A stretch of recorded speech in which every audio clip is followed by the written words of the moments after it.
오늘의 말씀의 제목은 바울의 행복론 국가와 신앙이라는 그런 제목으로 하나님의 말씀을 나누도록 하겠습니다. 오늘 제가 설교를 준비해 놓고 보니까 참 너무 재미가 없다 하는 생각이 듭니다. 저는 수요일에는 주로 우리 사람의 그 지성에 지적인 면을 닿지 않은 그런 설교를 준비한다면 우리 주일 설교는 주로 사람의 감성에 또 우리 마음에 호소하는 그런 설교를 주로 준비합니다. 그런데 오늘은 매우 마른 설교, 지성에 좀 이렇게 닿지 않은 설교인데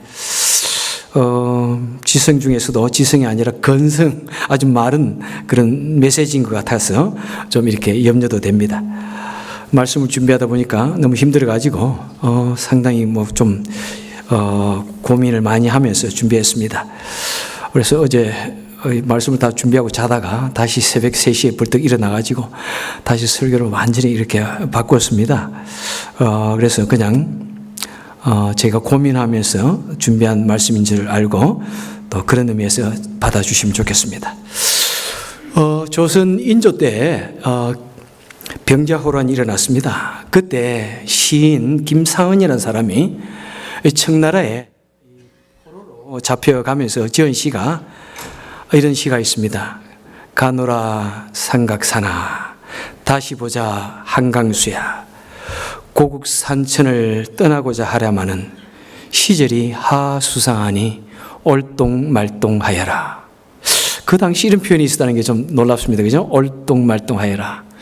여기서 시절이 하수상하다 말은 시절이 매우 뒤숭숭하다 이런 말입니다. 예. 시절이 매우 뒤숭숭해가지고 내가 이 나라에 다시 돌아올지 모르겠다 이런 말을 걱정을 하면서 포로로 잡혀가였습니다. 그 시처럼 요즘 시절이 하수상합니다. 예. 시절이 매우 수상해가지고 어수선해가지고 있습니다. 한국은 최순실이라는 사람이 그 사건으로 인해 가지고 대통령 하야를 외치는 그런 데모가 어제 100만 명이 모였다고 합니다. 그리고 미국은 새롭게 트럼프가 대통령으로 당선됐는데 그 당선을 너무나 우려하는 그런 소리가 많이 들리고요. 또 그를 반대하는 데모들이 지금 미국 내 각지 도시에서 약 37개 도시에서 산발적으로 발생해가지고 어떤 곳에서는 10,000명 정도, 어떤 곳에서는 수천 명씩 이렇게 발생해서 지금 데모를 한다고 합니다. 이런 국가가 이렇게 우리 조국 대한민국과 또 우리가 살아가고 있는 미국이 이렇게 뒤숭숭하니까 우리 마음도 상당히 좀 불안하고 편치 못한 그런 면이 있습니다. 그런데 오늘 본문 2절에 보니까 우리 신자들은 국가에 대해서 어떻게 해야 되냐 하면은 우리 신자들은 정치 지도자를 위해서 이렇게 해야 된다. 그렇게 하면은 우리 마음이 고요하고 평안하게 될 것이다. 이렇게 말씀하고 있습니다. 그러니까 사도 바울은 우리 성도들이 평안한 삶을 위해서, 행복한 삶을 위해서는 국가에 대해서 이렇게 해야 된다. 이렇게 말씀하고 있습니다. 그러니까 국가와 우리 성도의 삶을 상당히 밀접하게 생각하고 있는 것을 보게 됩니다. 여러분, 사실 저는 제 평생에 이 국가에 대해서, 정치에 대해서 설교하는 것은 난생 처음입니다. 그래서 제가 오늘 잘 할는지 그것도 제가 잘 모르겠습니다. 그리고 여러분들이 사실 가만히 앉아서 보면은 정치에 대해서는 8단 이상 되는 것 같아요. 다 박박사들인데 저는 사실 정치에 대해서는 좀 관심이 없었습니다. 좀 문외한인데 오히려 이런 말씀을 해가지고 여러분의 생각을 정리해 줄 수 있을는지, 더 혼란하게 만들겠는지, 오히려 화나게 만들 수 있다는 그런 생각 때문에 없잖아 고민도 됩니다. 자, 그러면 우리는 국가와 이 교회의 연관성을 어떻게 해야 하는지에 대한 여러 가지 주장들을 잠시 생각해 보기를 원합니다. 여러분, 국가와 교회는 어떻게 되어야 된다고 말합니까? 첫 번째 주장하는 사람들은 국가와 교회는 분리되어져야 된다. 네. 완전히 독립되어져야 된다. 그래서 정교 분리의 원칙을 주장합니다. 정치와 교회는 분리되어져야 된다. 그런 근거를 마태복음 22장 21절에 보니까 가이사의 것은 가이사에게, 하나님 것은 하나님께서 바쳐라. 이것을 또 많은 사람들이 정치와 교회의 분리의 원칙으로 이렇게 삼기도 합니다. 이 하나님의 일과 이 세상의 일이 서로 구분되고 나누어져야 한다는 것입니다. 왜? 국가와 교회는 서로 다른 영역에 속해 있기 때문에, 서로 다른 일을 하기 때문에 서로 나누어져야 된다, 이렇게 말합니다. 그래서 교회는 국가 일에 지나치게 간섭하지 말고 국가는 교회의 신앙의 문제에 대해서 압력을 가하지 말아야 된다 하는 그런 주장입니다. 또 그 반면에 어떤 주장이 있냐면 국가와 교회는, 국가와 종교는 상호 연관적이다라고 하는 그런 주장입니다. 실제로 구약의 이스라엘은 이 국가와 종교가 뗄래야 뗄 수가 없었습니다. 종교가 곧 국가였습니다. 그죠? 구약 시대에도 그랬고 사실 지금도 그렇습니다. 유대교는 내가 어떤 사람이 유대교를 믿겠다고 그러면 곧 유대인으로 불러줍니다. 예. 그것이 곧 유대인이 되는 지름길입니다. 예. 그리고 미국의 건국정신을 보십시오. 미국의 건국정신을 우리가 무슨 정신이라고 이야기합니까? 청교도 정신이라고 그럽니다. 그래서 미국의 이 사상이나 미국의 정치나 이런 교육제도 속에서는 이 기독교 정신이 매우 깊이 물들어 있습니다. 여러분, 우리 한국도 보십시오. 우리 한국이 일제로부터 독립할 때 이 독립선언서를 작성해서 발표했는데 그 독립선언서 서명자 33인 중에 16분이 기독교인이었습니다. 그 이후에도 수많은 우리 기독교인들이 독립투사로서 활동을 하였고, 그리고 일제에 항거하다가 엄청난 시련을 당하고 또 죽음을 당하기도 하였습니다. 그래서 신자는 이 국가나 그 다음에 사회 문제에 대해서 적극적으로 참여해야 된다고 하는 그런 주장이 있습니다. 그래서 우리는 무슨 운동이라고 그럽니까? 사회구원 복음이다. 사회구원을 주장하는 복음이다, 이렇게 말합니다. 대표적으로 한국에서는 이 기독교 장로회 측에서, 한국신학교 측에 있는 분들이 이것을 많이 주장을 합니다. 이제 그들에게 있어서 이 정치에 국가의 문제가 있을 때는 반드시 그것을 향하여 무섭게 야단을 치고 더 데모를 하는 것은 필수였습니다. 한국교회 김재준 목사님, 그리고 여러분들이 잘 아는 문익환 목사님, 문동환 목사님, 이런 분들이 사실은 이제 그런 계열의 분들이라고 생각할 수 있습니다. 이런 분들은 특별히 일제 치하에서 정말 한국의 독립을 위해서 정말 목소리를 높였고 많은 고생을 하였고 참여하였고 정말 수고하여 주신 그런 면을 우리는 높이 사지 않을 수가 없습니다. 반면에 우리 합봉측이라고 할까요? 우리 보수주의 계통의 장로교회는 그런 사회 문제에 대해서 매우 소극적이라는 그런 지탄을 받기도 합니다. 그리고 우리 보수주의 장로교회는 사회 구원보다는 개인의 영혼 구원을 강조한다, 이렇게 알려져 있습니다. 그런데 저는 이 사회 구원과 이 개인의 구원을 두 나누듯이 탁 나눌 수 없다고 저는 봅니다. 우리가 만약 성경을 믿고 그 다음에 우리 예수님께서 십자가에 우리를 위해서 달려 죽으시고 그리고 부활하신 것을 믿는다면은, 그리고 재림에 오실 그 예수님을 믿는다면은 우리 사회 구원이라든지 개인 구원이라든지 이런 복음들을 그렇게 두부 나누듯이 나누어서 말할 것 없고요. 이 둘이 서로 상호 보완적으로, 그리고 각자가 제 역할을 감당하면은 참 좋겠다는 그런 생각을 합니다. 그리고 우리는 좀 한 가지, 이 국가와 교회가 독립적이어야 된다고 이러는 이 말, 정교가 분리되어야 된다는 이 의미가 무엇인지를 한번 잠시 짚고 넘어가야 할 것입니다. 우리 기독교는 초대교회 때 엄청난 핍박을 받았습니다. 그러다가 로마의 황제 컨스탄틴 대제에 와서 기독교가 로마의 국교가 됩니다.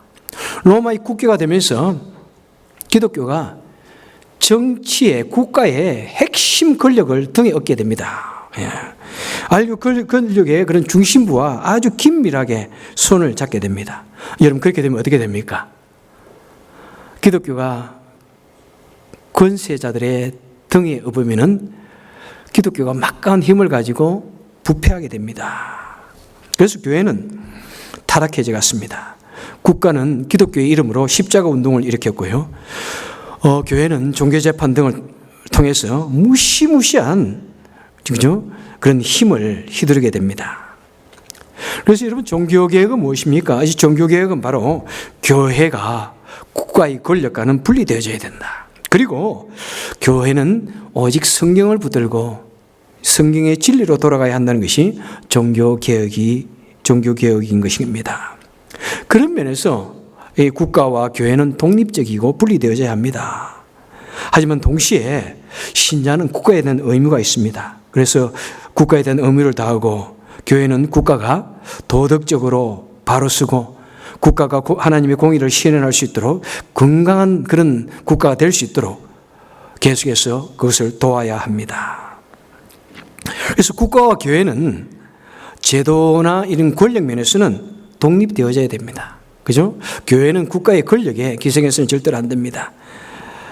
그런 국가의 어떤 공무원같이 이렇게 되어져서는 안 됩니다. 그렇지만은 또 상호 연관적이 되어지는 것을 우리는 부인할 수 없는 것입니다. 왜 그렇습니까? 우리 성도는 하나님의 나라의 시민이지만은 또한 동시에 국가의 시민이기도 합니다. 교회는 영혼의 문제를 다루지만은 국가는 우리 육신의 그런 문제를 또 관리해 주기 때문입니다. 그래서 우리 사람에게 영혼과 육체를 나눌 수 있습니까? 영혼과 육체가 나누어지면 그것은 곧 죽음입니다. 그것을 나눌 수 없듯이 국가와 교회를 완전히 나눌 수는 절대로 없습니다. 자, 그렇다면은 만약 국가와 교회가 서로 상호 연관적이라면은 어느 정도까지 우리 교회는, 어느 정도까지 우리 신자들은 국가의 일에 참여할 수 있는지에 대해서 한번 생각해 보겠습니다. 오늘 본문에 이렇게 말씀합니다. 내가 너희를 권하노니 모든 사람을 위하여 간구와 기도와 도고를 하되 감사를 하되 특히 임금들과 높은 정치 지도자에 있는 사람들 위하여 하라. 예? 그럴 때 우리가 모든 경건과 단정함으로 그 다음에 우리가 고요하고 평안한 삶을 누리게 된다. 이렇게 말씀을 하고 있습니다. 자, 첫째, 우리 교회들이, 우리 성도들이 이 국가를 위해서, 정치 지도자를 위해서 무엇을 해야 된다고요? 첫째는 기도해야 된다는 것입니다. 기도해야 된다. 오늘 본문에 보니까 간구란 말이 나오고요, 기도라는 말이 나오고요, 도고라는 말이 나옵니다. 세상에 도고라는 말이 무엇인가 찾아봤더니 중보기도를 말씀합니다. 예, 똑같은 말입니다. 같은 말을 세 번 중첩적으로 이렇게 사용할 때는 그것이 무엇이라고요? 그것은 매우 강조한다는 것입니다. 우리 신자들은 이 국가를 위해서, 국가의 권력자들을 위해서, 또 권세를 위해서 매우 열심히 기도해야 된다는 것이 참으로 중요하다는 것입니다. 여러분, 여러분 평소에 기도하실 때 나라를 위해서 기도하십니까? 예? 우리 조국은 두 개입니다. 그죠? 대한민국, 우리를 태어나게 한 대한민국이 있고, 또 이 나라를 살아가고 있는 이 나라도 역시 우리나라입니다. 역시 여러분. 그래서 우리 이민자들은 반드시 두 나라를 위해서 필수적으로 기도해야 됩니다. 그래서 여러분 주부에 우리 주중 기도의 플랜에 보면은 월요일, 화요일은 어느 날 위해서 기도해야 된다고요? 미국을 위해서 기도해야 됩니다. 미국의 정치 지도자들 위해서 기도해야 됩니다. 그 다음에 수요일, 목요일은 누구예요? 우리 한국을 위해서 기도해야 됩니다. 여러분, 우리가 기도한다 그럴 때 그냥 하나님 아버지 우리 한국을 위해서 기도드립니다. 대통령이 누구인지 모르지만 기도합니다. 뭐 이렇게 할 수 있는 거 아니죠? 그 대통령이 생각이 무엇이고 무슨 일을 하는지 모르지만 위하여 기도합니다. 그런 것은 기도가 아닙니다. 그죠? 기도를 하려면은 정말 그 정치에 대해서 좀 알아야 됩니다. 그죠? 국가가 무엇을 하고 있는지, 우리 대통령이 어떤 생각을 가지고 어떤 국가관을 가지고 있는지, 그것을 해야 됩니다.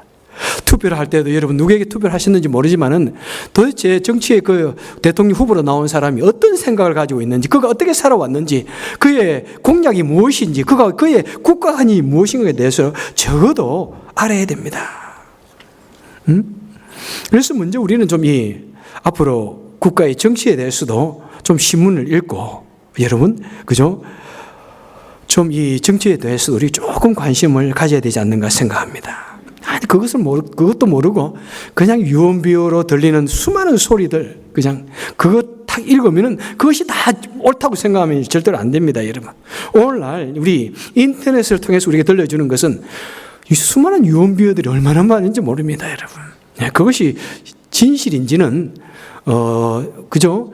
이 나라에 있는 공식적인 그런 신문들을 그 사설들을 읽으셔야 돼요. 그런 것을 읽어야 돼요, 여러분. 그리고 또 미디어들을 통해서 드러나는 그런 이야기만을 가지고 또 판단하면 안 됩니다. 그 드러난 인격만 가지고 우리는 그 사람이 뭐 앞으로 어떤 일을 하는지 미리 너무너무 걱정할 필요가 없다고 생각합니다. 그래서 우리 기독교인들은 먼저 뽑힌 대통령과 정치 지도자를 위해서 우리는 정말 신실하게 기도해야 합니다. 정말 그 새롭게 뽑힌 대통령이 하나님을 경외하고 우리 사람들 존중하는 그런 사람이 될 수 있도록 하나님의 지혜를 주셔가지고 신실한 정치하고 정말 국민들을 돌볼 수 있도록 위해서 기도해야 됩니다. 그 다음에 그들을 통해서 하나님께서 이 땅에 하나님의 공의를 이루고 국가의 안녕을 위해서 국민의 자유와 존엄성을 위해서 정말 그것을 존중하는 그런 대통령이 될 수 있도록 여러분 그것을 위해서 기도해야 됩니다. 우리 나라가 그죠? 우리 미국 내에 있는 우리 기독교인들이 정말 합심해서 이 문제를 위해서 하나님께 기도할 때 그때 하나님께서 우리 기도를 들어주시고 하나님께서 우리의 기도를 들으시고 이 세상 세계에 개입하시고 간섭하시는 것입니다. 그래서 때로는 우리 사람들의 눈으로 볼 때 뭐 저런 사람이 대통령이 되었을까라고 하는 그런 우려가 있을지라도 하나님께서 간섭하셔가지고 갑자기 바울같이 위대한 그죠? 그런 사람으로 확 만드셔가지고, 그죠? 변하게 만드시고, 그를 통해서 정말 하나님의 어떤 특별한 그런, 공의가 흐르는 그런 나라로, 화수처럼 흐르는 그런 나라로 통치할 수가 있는 것입니다. 그래서 우리 신자들은, 우리 기독교인들은 또한 우리는 신자이지만 또한 이 나라의 국민입니다. 시민입니다.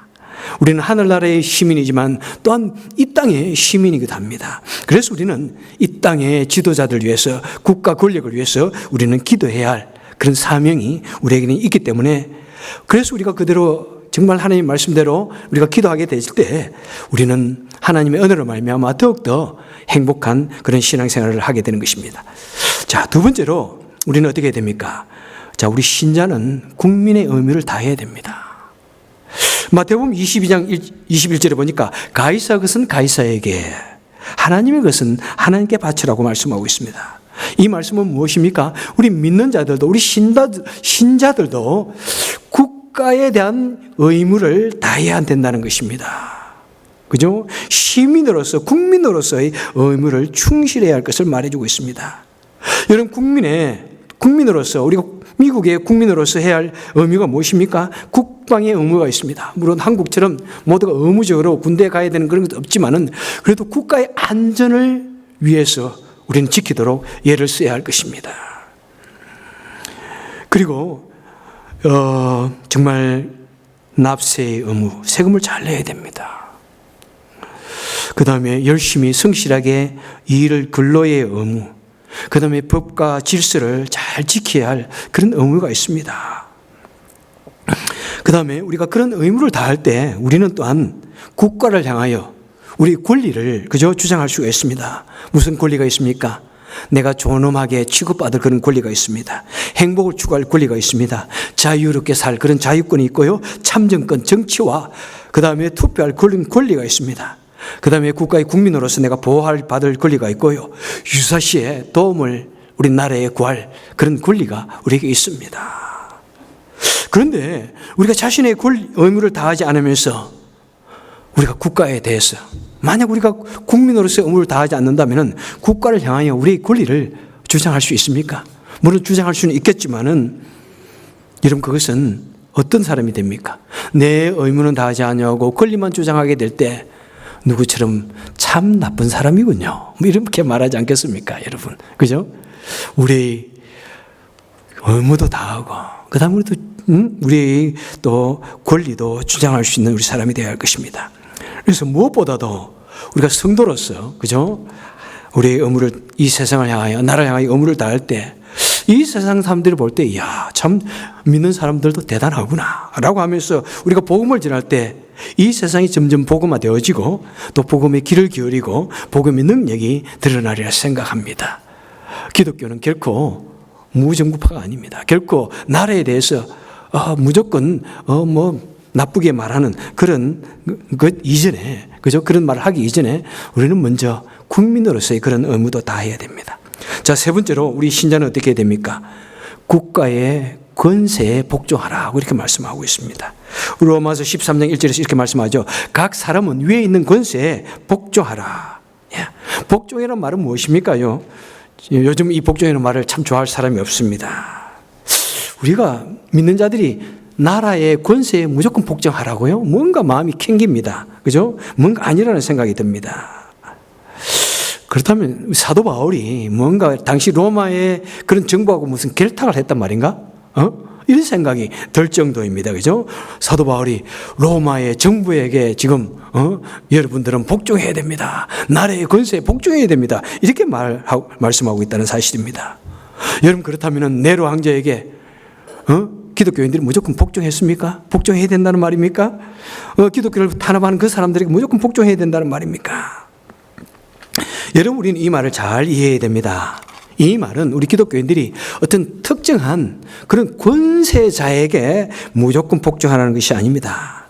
자, 권세라는 것을 영어에 보니까 governing 뭐라고요? authority라고 이야기하고 있습니다.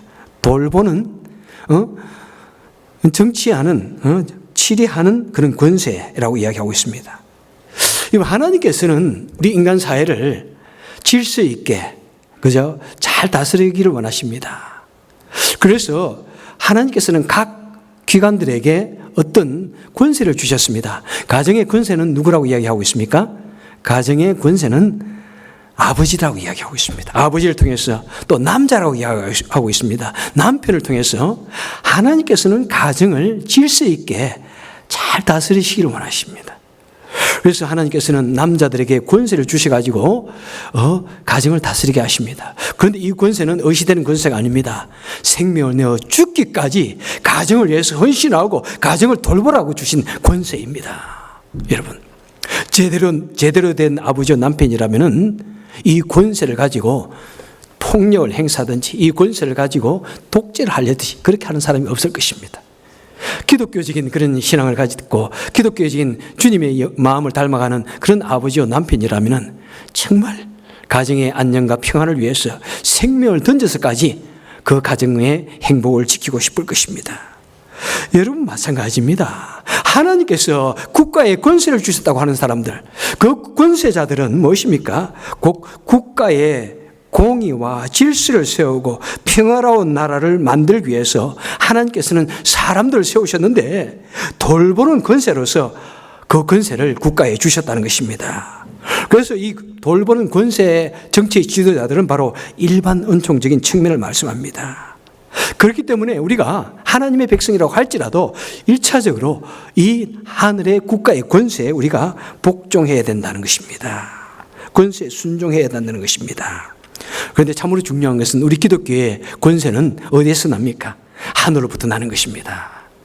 가장 궁극적인 권세는 하나님의 권세입니다. 하나님의 권세, 그 아래에 국가의 권세가 있는 것입니다. 그래서 국가의 권세도 하나님의 권세, 하나님의 공의, 하나님의 법칙에 떠나지 않는 한도 내에서 우리는 그 권세를 존중하고 도덕과 이 질서를 지키는 일에 우리는 누구보다도 앞장을 서야 한다는 것입니다. 그 다음에 마지막 무엇이냐면 신자는 국가 일에 너무 예민하게 반응하거나 깊이 관여하지 말아야 됩니다.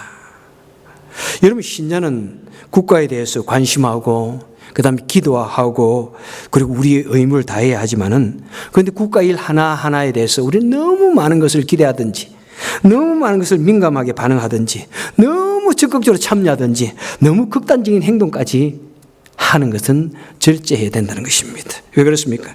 로마서 14장 17절에서 이렇게 말씀합니다. 하나님의 나라는 먹는 것과 마시는 것이 아니요 오직 성령 안에 있는 의와 평강과 희락이라 이렇게 말씀합니다. 자, 먹고 마시는 것은 무슨 문제입니까?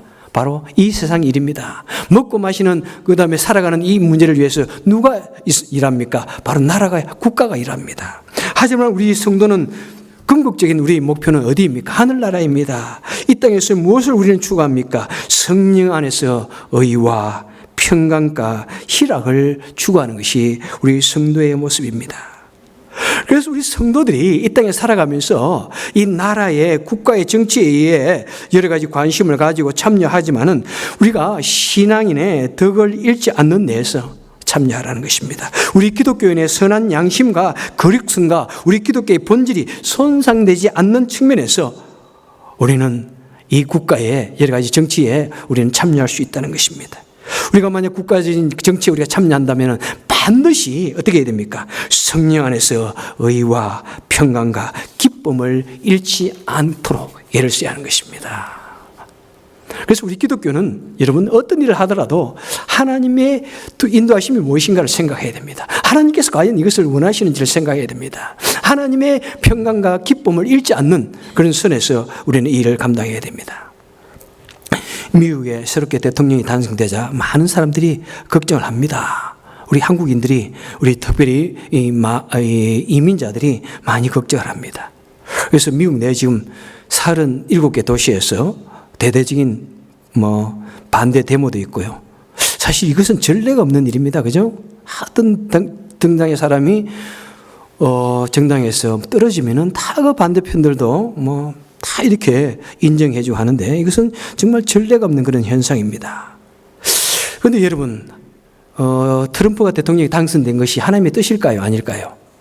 한번 투표해 볼까요? 하나님의 뜻이라고 생각하는 분 한 손 들어 보십시오. 하나님의 뜻이 아니라고 생각하는 분 한 손 들어 보십시오. 나는 모르겠다 생각하는 분 손 들어 보십시오. 예. 저도 사실은 모르겠습니다. 예. 정말 여러분, 우리는 이 이스라엘의 초대왕 사울이 뽑혔을 때를 기억해야 됩니다. 자, 이스라엘은 철저히 신정 국가였습니다. 그죠? 그래서 모든 것이 정말 제사장 중심이었고, 그 다음에 선지자 시대 때는 선지자 중심이었습니다. 그래서 사무엘은 선지자이면서 나라의 국부와 같은 그런 역할을 하였습니다. 그런데 선지자 보니까 너무 힘이 없습니다. 막 주위 나라에서는 막 철제 무기가 만들어지고 막 언제 우리나라를 이스라엘 향하여 공격해 올지 모르는데 아주 연약해 빠진, 사람의 눈으로 볼 때 연약해 빠진 사무엘이라는 사람이 국부의 역할을 합니다. 그러니까 이스라엘 백성들이 말합니다. 사무엘이요, 우리도 열방과 같이 왕의 제도를 만들고 왕의 시스템을 만들고 왕을 세워서 우리나라를 지키게 하게 하옵소서. 그러니까 사무엘이 하나님께 기도하니까 아니라고 그랬어요. 아니다. 그래서 사무엘 아니다. 우리 이스라엘은 다른 나라와 다르게 우리는 절대로 그런 제도를 택할 수 없다. 그러니까 그래도 이스라엘 백성들이 말합니다. 아니다. 우리도 왕을 세우게 해주옵소서. 왕을 세우게 해주옵소서. 막 와서 아마 데모를 벌였는 것 같아요. 예. 막 고집을 부립니다. 그랬더니 하나님께서 이렇게 말씀합니까? 야, 그래. 저들 하여금 왕을 세우게 해주어라. 이렇게 말합니다. 허용을 합니다. 자, 초대 왕을, 이스라엘 왕을 세우는 것이 하나님의 뜻입니까? 아닙니까? 하나님의 뜻 아니에요. 그런데 하도 이스라엘 사람들이 원하니까 그것을 허용했습니다. 죄악의 문제는 그렇습니다. 여러분, 어떤 사람들은 이 죄를 하나님께서 왜 선악과를 따먹게 하셨나요? 막 이렇게 하나님께 죄를 돌리는데, 하나님께서 인간이 타락하도록 인도하신 것이 아니라 하도 인간이 그것을 원하니까 하나님은 허용했습니다. 모르죠. 이번에 하도 미국의 사정이 어렵고 하니까 사람들이 못 살겠다, 갈아보자, 우리 무엇보다도 경제적인 부국이 필요하다 하도 그러니까 하나님께서 허용하셨는지 아니면은 하나님께서 정말 우리가 알지 못하는 신비한 계획을 가지고 계시고 정말 미스터리한 하나님의 섭리를 가지고 계셔가지고 하나님께서 뒤에서 밀었었는지 저는 모르겠습니다. 저는 이번에 누구를 뽑았을까요? 이런 말을 하면은 어긋나나요? 어떻게 되나요? 저는 미국에 30년 만에 처음으로 저는 투표를 안 했습니다. 솔직히 누구를 뽑아야 될지 저는 몰라가지고요. 그런데 저는 되기 전에 트럼프가 대통령이 될 가능성이 많다는 것을 알았습니다. 어떤 사람들은 미국의 노동자들이 대통령을 뽑았다, 트럼프를 당선시켰다 하는데, 미국의 노동자들은 이미 대통령 뽑히기 전부터 그 사람들을 밀었습니다. 그런데 투표하기 전에 몇 퍼센트의 사람들이 트럼프를 뽑은 거예요. 누군지 아세요? 저는 우리 기독교인이라고 생각해요. 많은 사람들이 기독교인들이 왜? 처음에는 트럼프를 그러니까 이 사람 인격이 안 된다고 생각을 했지만은, 그런데 그가 낸 공약을 가만히 보니까 힐러리는 우리 기독교와 반대되어지는 것을 많이 했습니다. 그죠? 그런데 트럼프는 표를 받기 위해서 있는지 모르지만은 하여튼 이때까지 오바마 한 거 다 거꾸로 만들겠다. 그래서 이렇게 말하니까 많은 사람들이, 제가 존경하는 로스앤젤레스의 존 맥카드 목사님 설교도 가만히 들어보니까 그분이 트럼프 찍은 것 같아요. 사실 그분은 정말로 훌륭한 분인데 트럼프 찍은 것 같아요. 내가 볼 때. 예. 여러분, 우리는 정말 어떤 것이 하나님의 뜻인지 모릅니다. 새로운 대통령이 좋은 대통령인지 나쁜 대통령인지 정말 우리는 그것 때문에 두려워할 것도 없다고 생각합니다. 여러분, 훌륭한 인격을 가진 대통령이라고 무조건 그 나라를 순경적으로 이끌어간다고 선하게 통치한다는 보장은 아무것도 없습니다. 여러분, 오바마는 참 훌륭한 인격자라고 저는 생각합니다. 저는 두 분 다 오바마 찍었습니다. 그런데 대통령을 찍고 나서 처음으로 배신감을 느꼈습니다. 정말이에요. 그래서 이런 거 찍어봐야 별로 필요가 없구나 그런 생각이 들었습니다. 정말 그 인격이 좋은 것은 저는 부인하지 않습니다. 그분은 대단히 훌륭한 인격을 가진 분이고요. 아주 선한 그런 분입니다. 그런데 그런 분도 바로 우리 기독교의 성경적인 가치관을 무너뜨리는 법을 합법화시키는 데 앞장을 썼습니다.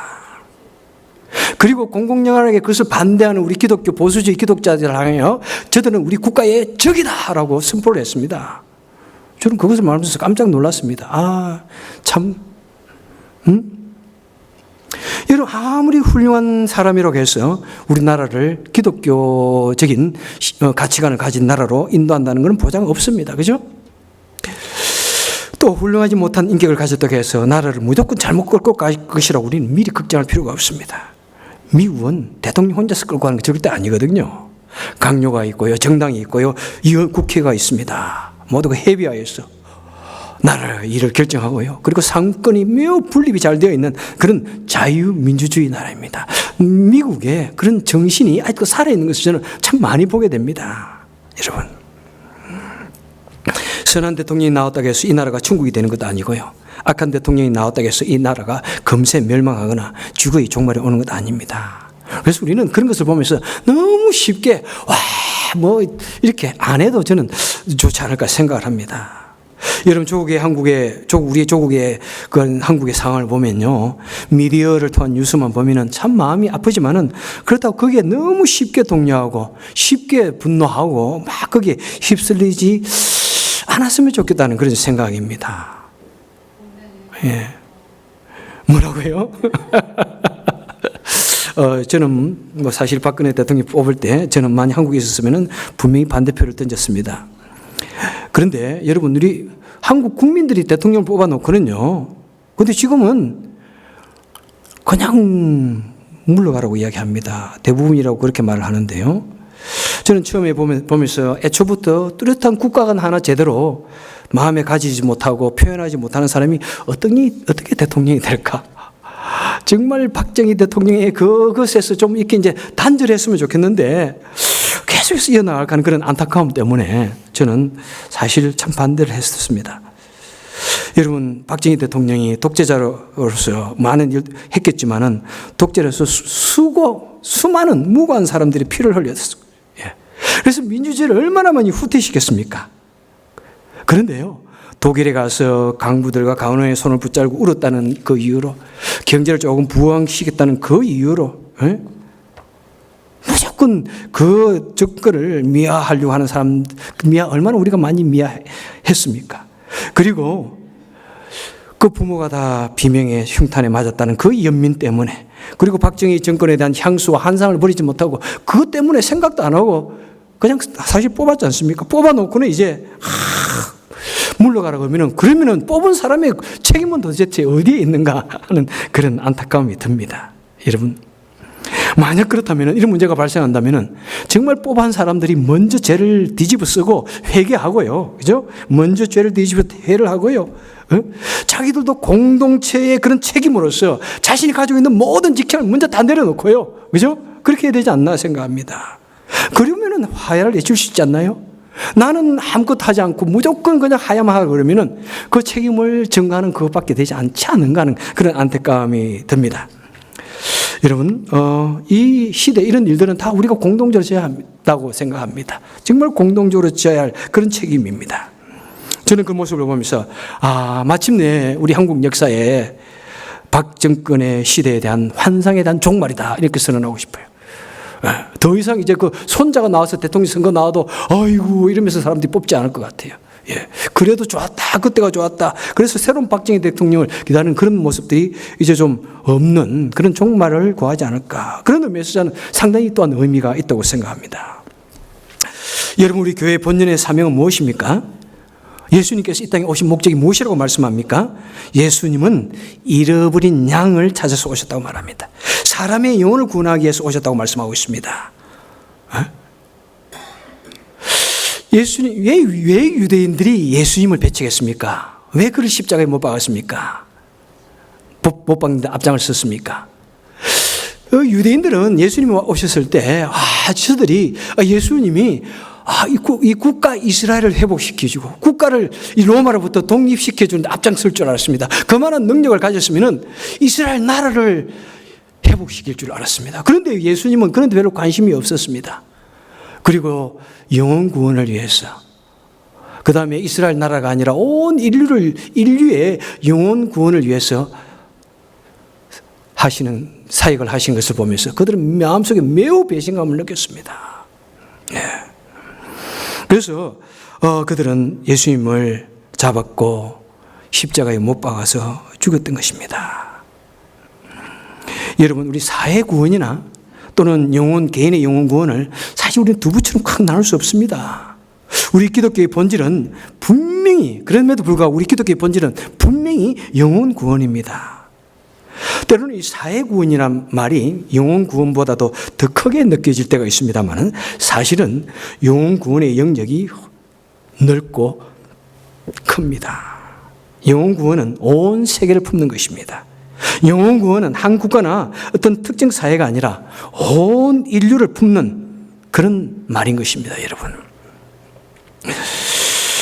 하나님의 말씀을 맺도록 하겠습니다. 여러분, 정말 뜻하지 않게 우리 한국이나 미국이 상당히 어수선합니다. 여러 가지 정세 보면서 마음이 참 무너지는 것 같은 그런 느낌도 듭니다. 여러분, 그럴수록 우리는 진심으로 국가 권력과 대통령과 하나님을, 국가 권력과 대통령을 위해서 기도해야 할 것입니다. 정말 그들이 하나님을 두려워하고, 그 다음에 정말 이 나라를 도덕적인 타락으로부터 방어하고, 그 다음에 성경적인 결혼관을 바르게 세우고, 그 다음에 정말 태 속에 있는 그 어린아이도 그 영혼도 귀하게 여기고 그 영혼을 위해서 정말 노력하는 그런 나라가 되어질 수 있도록 우리는 더욱더 애를 써야 할 것입니다. 이런 때가 되어져서 우리가 더욱더 성경적인 그런 국가관을 확립해야 할 것입니다. 그래서 참으로 그들을 위하여 우리가 기도할 때 그들이 정말 하나님을 두려워하고, 그죠? 그 다음에 백성이 본이 되고 진심으로 백성의 상처와 백성의 문제를 마음을 가지고 정말 사랑으로 돌보는 그런 정말 정치의 지도자들이 될 수 있도록 우리는 정말 기도해야 할 것입니다. 우리 국가적으로 기도해야 할 것입니다. 나라가 기도해야 할 것입니다. 우리 교인들이, 성도들이 기도해야 할 것입니다. 그리고 여러분 꼭 알아야 할 것입니다. 우리의 왕은 누구입니까? 우리의 왕은 이 나라의 왕이 아닙니다. 여러분, 이 나라의 왕은 우리가 이 땅에 살아날 동안 잠시 있는 왕입니다. 우리의 왕은 예수 그리스도십니다. 여러분, 예수 그리스도가 우리의 주인이 되십니다. 이 땅이 우리 마지막 본향이, 영원한 고향이 아닙니다. 우리의 영원한 나라는 영원한 그 나라입니다, 여러분. 예? 그리고 우리 하나님께서는요, 우리 교회뿐만 아니라 국가와 세계와 만물을 주관하고 계십니다. 우리 하나님은요, 이 세상의 대통령이 아니라 모든 이 우주와 만물을 다스리고 계시는 그런 하나님이십니다. 그래서 우리는 무엇보다도 이런 시대에 무엇보다도 우리는 하나님을 더욱더 절대적으로 더 믿는 그런 믿음을, 국가관을 우리는 가지고 우리의 왕은, 우리가 영원히 돌아갈 그 나라는 바로 하나님의 나라라는 사실을 우리는 생각해야 할 것입니다. 그래서 하나님의 도성은 이 땅의 것이 아닙니다. 아무리 인민국이 부흥하고 발전하고 아무리 우리 대한민국이 부흥하고 발전하더라도 이 나라가 하나님의 나라가 아닙니다. 영원히 돌아가야 할 그 나라가 하나님의 나라고, 그리고 하나님이 우리 왕이 되신 것을 믿으면서 여러분 이 세상보다는 더욱더 하나님을 믿고 의지하여서 우리 마음에 어떤 상황 속에서도 우리 마음에 이 고요와 참된 평안을 잃지 않는 정말 복된 성도님들 되시기를 주님의 이름으로 축원해 드립니다. 기도하겠습니다. 사랑이 많으신 하나님 아버지, 참 감사합니다. 참 우리가 이 땅에 발을 붙이고 가는 이 동안에 정말 하나님께서 세워주신 참 그 왕들을 위하여, 그 대통령들을 위하여 기도드립니다. 이번 하나님께서 세운 우리 트럼프 대통령 하나님 기억하여 주셔서 정말 하나님이 붙들어 주옵소서. 하나님의 능력을 다하여 주셔서 그가 인격적으로나 그다음에 여러 가지 국가관이나 또 가치관이 정말 하나님이 기뻐하시는 그런 대통령이 될 수 있도록 하나님께서 역사하여 주시고, 그래서 이 나라가 다시 한번 청교도 정신으로 굳게 서는 나라가 되게 하시고 온 세계를 바르게 인도하는 선도적인 그런 나라가 될 수 있도록 주여 도와주시옵소서. 예수님 이름으로 간절히 기도합니다. 아멘. 우리 다 같이